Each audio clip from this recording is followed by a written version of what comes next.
Assalamualaikum warahmatullahi wabarakatuh. Marhaban, ya Ramadan. Alhamdulillah, kita dipertemukan kembali dengan bulan suci, bulan yang penuh berkah. Semoga Ramadan tahun ini membawa kedamaian dan menjadikan kita pribadi yang lebih baik, sabar, dan bertakwa. Selamat menjalankan ibadah puasa 1447 Hijriah. Wassalamualaikum warahmatullahi wabarakatuh. Assalamualaikum warahmatullahi wabarakatuh. Innal hamdalillah nahmaduhu wa nasta'inuhu wa nastaghfir wa na'udzu billahi min syururi anfusina wa min sayyiati a'malina. May yahdihillahu fala mudhillalah wa ma yudhlil fala hadiyalah. Asyhadu an la ilaha illallah wa asyhadu anna Muhammadan abduhu wa rasuluh. Amma ba'd. Adapun ceramah yang akan saya sampaikan yang bertema membedah puasa tingkat khusus. Hadirin dan hadirat rahimakumullah. Teman-teman sekalian, pernahkah kita merenungi sabda Rasulullah Shallallahu Alaihi Wasallam yang sangat menggetarkan hati? Beliau bersabda, betapa banyak orang yang berpuasa, namun ia tidak mendapatkan apapun dari puasanya kecuali rasa lapar dan haus. Hadis riwayat Ahmad. Hadis ini adalah peringatan keras, jangan sampai rutinitas menahan lapar kita dari subuh hingga maghrib hanya menjadi perpindahan jam makan tanpa nilai spiritual di sisi Allah Subhanahu wa Ta'ala. Untuk itu, mari kita bedah tingkatan puasa berdasarkan klasifikasi yang dirumuskan oleh Imam Al-Ghazali dalam kitab Ihya Ulumuddin. Hadirin wal hadirat rahimakumullah. Yang pertama, puasa tingkat awam atau shaumul umum. Ini adalah tingkatan dasar, fokusnya hanya pada pemenuhan syarat sah puasa secara fikih, menahan diri dari makan, minum, dan hubungan suami istri.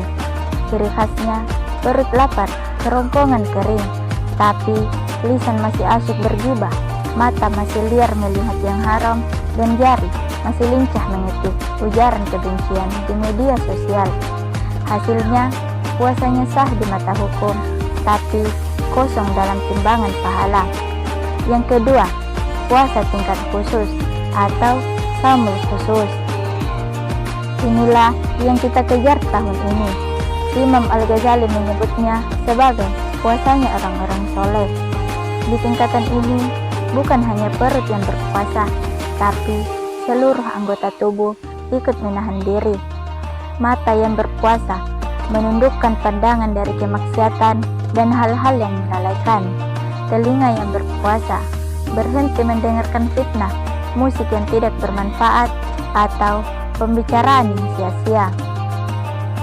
Lisan yang berpuasa tidak sekedar diam, tapi menjaga dari dusta, gibah, dan debat yang tak berujung. Tangan dan kaki yang berpuasa tidak melangkah atau menyentuh hal-hal yang dimurkai oleh Allah Subhanahu wa Ta'ala. Inilah puasa yang memiliki ruh, puasa yang mampu mengubah karakter seseorang menjadi lebih tenang dan bijaksana.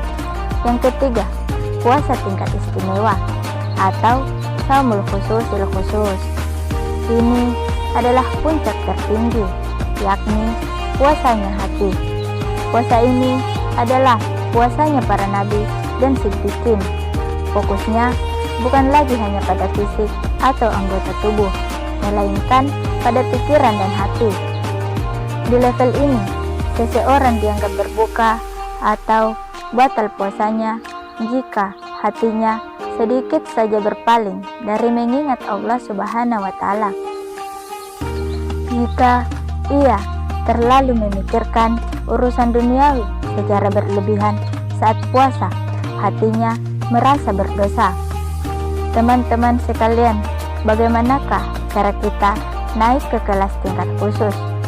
Nah, setidaknya ada 3 langkah praktis yang bisa kita lakukan mulai hari ini.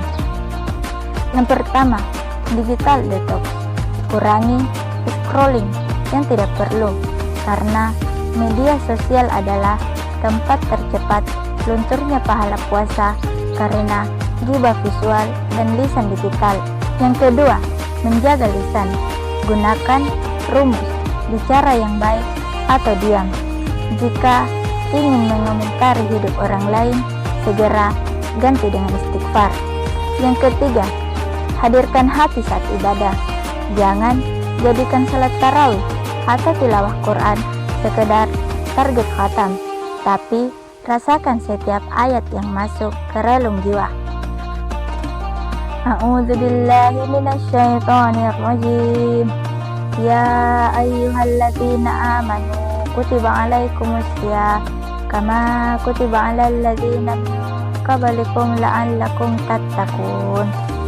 Wahai orang-orang yang beriman, diwajibkan atas kamu berpuasa sebagaimana diwajibkan atas orang sebelum kamu agar kamu bertakwa. Quran Surah Al-Baqarah ayat 183. Sebagai penutup, Ramadan 2026 ini adalah kesempatan emas.